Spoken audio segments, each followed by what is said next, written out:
Just a continuation. And those who live in East London don't want to be turned into the victims of an app rentier generation, pushing them out, so they are protesting. You know, apps are fine. I use them all the time. They help my life a lot. But the fact is, you also have on top of it the likes of George Osborne, the likes of Gordon Brown before him, creating winners and losers in this economy, and creating an economy whereby you can earn far more money from your house. So we have these bubble economies where more and more people are being left off, whether it's in Los Angeles, which has declared a homeless emergency, whether it's Vancouver or Hong Kong. We see protests in Singapore, we see protests in Hong Kong. The same thing. People are being driven out of their homes, and it doesn't matter how much they work. They can never work hard enough to afford that home. And then here's the tweet from this cereal cafe. It's called Serial Killer Cafe. They say, tonight we were attacked with paint and fire by an angry mob of 200. Riot police on the scene. And here's a photo they posted of outside their window. And you can see massive crowds outside of their cafe. And they see this as a hipster cafe. They see this gentrification. You see it across in Brooklyn as well. People being forced out through what they see as, some of the population that has the access to the deposit to get onto this Ponzi scheme housing project, forcing out all these locals who have lived there for decades and generations that are being forced out because they can't afford to live there anymore. Well, we talk a little bit about the Cereal Cafe and what they do, who they are, what's sold there. It's cereal. They come American cereal. Like Fruit Loops. Yeah. Or Chocula. Or, Cheerios. Now, in the news in the last couple of weeks, you've had this idea of initiation rituals for people that go to Oxford or the elites. And the Bullington Club, which is part of this elite Oxford public schoolboy educated, folks, one of their initiation rituals going back, 40 or 50 or 60 years, is that they go to a homeless person and they burn a 50-pound note in their face, because they want to inculcate into that generation a total contempt for poor people. That's part of the initiation.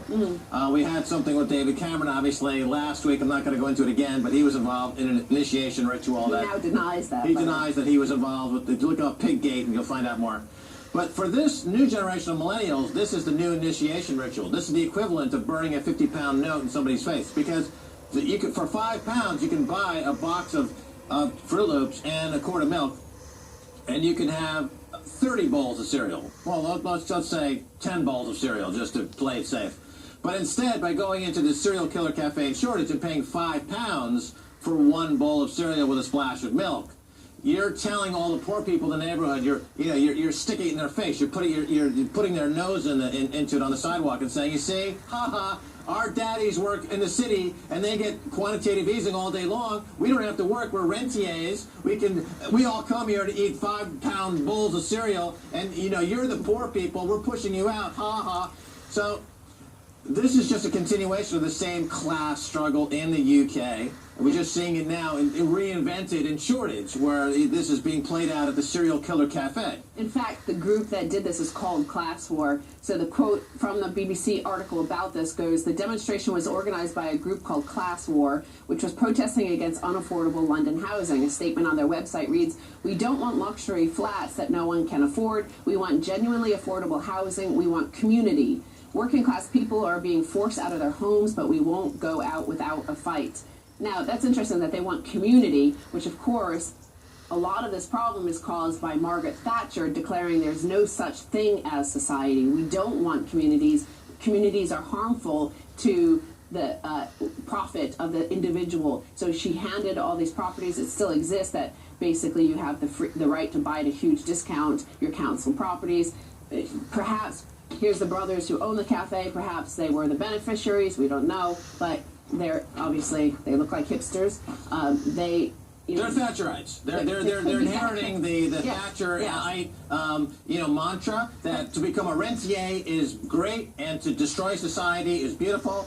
And I would go on to say that going back to the old days where you had to burn a 50-pound note in a homeless person's face, that is the objective is to destroy any empathy that the individual might have, because if you have empathy and you're leading government, you might actually care about your actions. Yes. And those people without empathy become bankers, they become stockbrokers, they become MPs.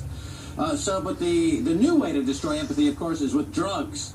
So a lot of these guys or whomever, as You don't want children, to say those guys, but whomever, that generation. That generation is being given Ritalin or other drugs as children to try to squeeze out any empathy possible. So it's all done pharmacologically now. They don't need to burn the 50-pound note or have allegedly have sex with farm animals now. You can do this all with drugs. And also, you mentioned financialization, and we've turned our economies over to financialization, and this is all about basically Ponzi schemes. So you want to get in early on that particular bubble that's about to happen, and the bubbles, the Ponzi usually can, with our sort of size of economy, tends to go for about anywhere between 5 and 10 years, and then if you're left off that bubble, you can't get on it. In the UK, you had the right to buy your council estate, that the taxpayers built these properties in order to avoid a situation where you only have like a Monaco-like city.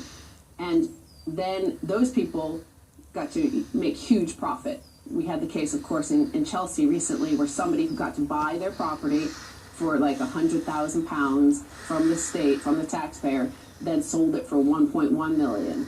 And then now, because there's no more Ponzi left, there are no more council estates to sell off, they're going for the housing associations. That's the next thing coming. And the housing associations I saw this weekend were trying to come up with their own solution quickly of how to deal with this before the government forces them to sell these private properties. They're not-for-profit associations who own all these properties that they rent to low-income people and middle-class people. Well, where Thatcherism failed was that by allowing all these council estates or public housing to be sold off at these huge discounts, supposedly to create a generation of homeowners, simultaneously they also destroyed things like the NHS, the education system, transportation system. So the jobs that those people had who were living in those flats were destroyed, so they couldn't even afford to stay in those flats that they had bought at these huge discounts, so they end up selling them to people who accumulate 50, 60, 70 properties. So you end up exactly where you were before. You have a rentier society, you have plutocrats at the top, you have these buy-to-let barons who own dozens or 100 apartments, and all of the underlying workers who actually do stuff are pushed out to the margins, and this is now being played out in Shoreditch at an unlikely storefront location that sells boxes of Cheerios to hipsters, so-called hipsters, the new generation of class warriors. A lot of the reason why the East End of London has boomed is because of taxpayer funds as well and government intervention, whether it's through the Olympics and all the buildings that happen there, Crossrail, DLR, all these lines that were brought out there paid for by the taxpayer. Some people who happen to live there, they quadrupled, quintupled their wealth. Same thing in Manhattan, by the way, west side of Manhattan, very deprived area, Hell's Kitchen. It was so bad it was called Hell's Kitchen. Properties now are gazillions of dollars there because of the High Line, paid for by taxpayers. So this is the argument for the land value tax, of course. But the reason why that was shocking to me, this story about this business being attacked, was that on our website, Charles Hugh Smith, who is a very popular guest on our show, he wrote this piece only 12 hours before this thing happened. He said, "Time to trade in your Jag, Benz, BMW for a dented Econobox. Days of rage are coming. It's time to trade in your Jag, Mercedes, BMW, and maybe your Prius, Volvo, Lexus, etc. before the days of rage start.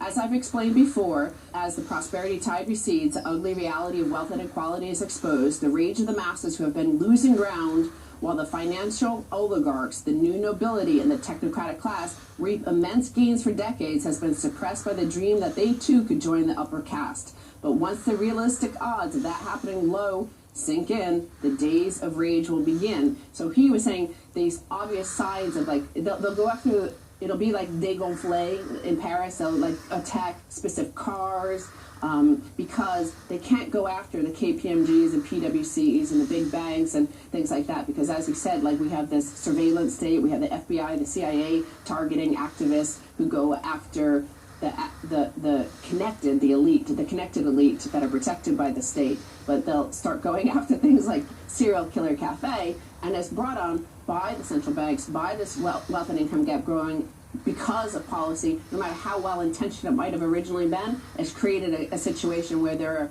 losers who can never become winners because it's a Ponzi scheme. And to get onto that, if you're the last chump standing in a Ponzi scheme, you lose everything. Right, and this group